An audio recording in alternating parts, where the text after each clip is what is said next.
Hello class and welcome to week 7. This week we're going to be talking about substance-related and addictive disorders. Now, this is quite a big chunk in the DSM. In fact, if you have the hard copy of the DSM, you'll see that this section is, I believe, 110 pages long.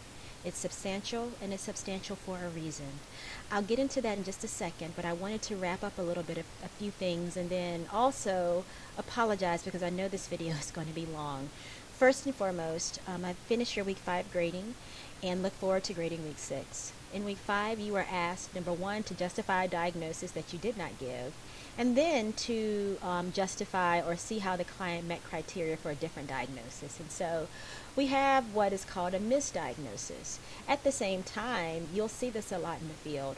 Clients will come to you with a diagnosis that perhaps earlier in their life they met, or whatever you're seeing in front of you now does not meet the diagnosis that's in that file. And so approaching each client with the beginner's mind, as the Dalai Lama says, or just as many of you said in your first journal, listening, being open, listening to the client report such that you don't engage in confirmation bias, that you're not looking for things just because you see a file and it says, oh, major depressive disorder, and so now you're selectively focusing on the symptoms that would lend itself to that diagnosis. And so that's just important to keep in mind. I liked the assignment because it was like an optical illusion. Again, whatever you were paying attention to is what you could diagnose Sarah with. I look forward to grading week 6. Now for week 7. The quote that's in our week comes from an author, Carolyn Knapp. She actually has passed away. She wrote a memoir called Drinking a Love Story, which is a very good memoir, and it really does chronicle her bout with alcoholism. And what made her unique was that she always prided herself on her ability to go to work. And so for many of us, or for many people, when someone says, well, I'm not a racist, I'm not the member of the KKK, or if you work with a client, I'm not drunk, I can still hold down a job. Or it's funny because we always have like the most extreme picture in our head of what this would look like. And so for me, for a lot of my clients, I had a client who did not want to admit that he had a problem with alcohol because he wasn't living in a ditch drinking Everclear straight from a bottle. And so there are sometimes these hyperbolic images of ourselves. This is the worst for me. This is my rock bottom. And oftentimes clients are slowly slipping down that slope. And so I like what that's what this quote sort of highlights. This week, you have 2 important assignments. You're going to talk in a discussion about substance use, substance-related and addictive disorders, and what we see in the field and why this section is so big in the DSM. Oftentimes, people who have a diagnosis don't like the way the medicine makes them feel. Someone with bipolar disorder, for example, they don't want to take lithium, or they don't want to take their SSRIs. They would rather drink, they would rather take a different type of pill than the ones they were prescribed. And so this is something that you will see in the field. And so your discussion, it is a video, it hits on that. And the second, I've had to pair you, and so you see your student pairs right there. You're going to get with this individual, and you're going to, one of you is going to be the counselor. So this is the video that will be in your UCU when you're the counselor, and your student peer is Amelia. And so as the counselor, you're going to be giving the diagnosis to Amelia, and then and vice versa. So just keep that in mind. I'm the counselor, I'm giving this diagnosis to Amelia. And as it pertains to that, and this also dealt with a previous journal entry, just keep in mind how you would like a therapist to relay a diagnosis to you. It doesn't have to be terribly long. It doesn't have to be full of your, SAT words, as we like to say, but empathic, relatable. How would you like this to be relayed to you? Now, in terms of substance-related and addictive disorders, you see this all the time in the field. In fact, one thing my training in my master's program really prepared me for was the substance use. And the thing about it that's insidious is individuals. So you have some people that say, oh, I can't work in addictions, and that's all well and good. I think some people know their strengths, and some people know that this might be more of a struggle for me. But as it pertains to this, even if you're not working with the identified patient, the individual who has the use or disorder, they grew up in a family system.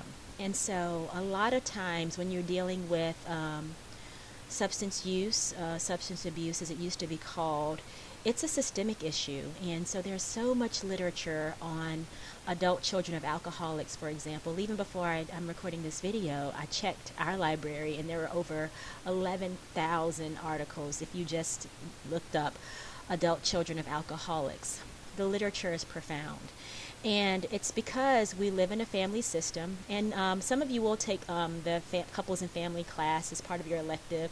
Some of you have expressed a desire to become a licensed marriage and family therapist, and I always tell students, if you're going to be an LMFT, you have to do family of origin work. When it comes to substance use and related disorders, you understand that even if an individual, even if you never used a substance, but it was in a family system that you lived in, there are certain characteristics, there are certain traits that you have adopted in order to survive that system.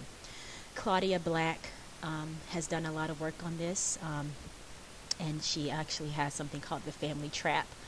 And it talks about the different roles that people take within a family. But I digress, because you'll have a whole class dedicated to addictive disorders.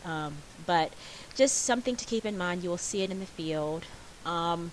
You'll see it in the client who can't explain why no one likes them, or, their inexplicable lapses in their time. You'll see it in the partner or spouse who they call this person the enabler or the codependent person who, covers for the addicted individual, who calls the boss, when the husband is laying on the floor from an all-night bender and says, Johnny can't come to work today. Those types of things. And so the literature, like I said, on this is profound. You will see it in the field. I chose to use a quote on alcoholism, although here in New Hampshire the opioid crisis is at an all-time high. And again, this is one of the largest sections in the DSM. Because I know you all have so much free time, and I'm being sarcastic, but I also have included in this week, when I teach this and when I've taught the addictions class, I always like to feature the videos below. This is of an individual who was in an R&B group called City High. Some of you may or may not remember, depending on how old or young you are. But I believe in the early 2000s they had a song called What Would You Do? And one of the band members has developed alcoholism. And this is the episode of Intervention. It aired way back in 2010, but I keep these YouTube clips because I think that it does a fantastic job not only showing the individual, but also demonstrating the family system. And so if you don't have a lot of time, which I know you guys don't, if you just watch the first segment and then skip to the third segment, and I've even outlined that that's where you can see a little bit of the codependency. And so you see this individual, he has his behaviors, and then you see his partner, and she has her behaviors. And it's just, it's a very fascinating thing. But I've talked your head off. You will see this in the field. It's a pretty big section of the DSM. Your assignments this week, I think, are wonderfully done. Let me know if you have any questions. In terms of the paired partner exercises, if anything goes wrong with UCU, you're more than welcome to use a Zoom video and upload it into UCU. My main concern is just you getting the assignment done. UCU, I know, has had some issues this term, so whatever works. Let me know if you have any questions. Thanks.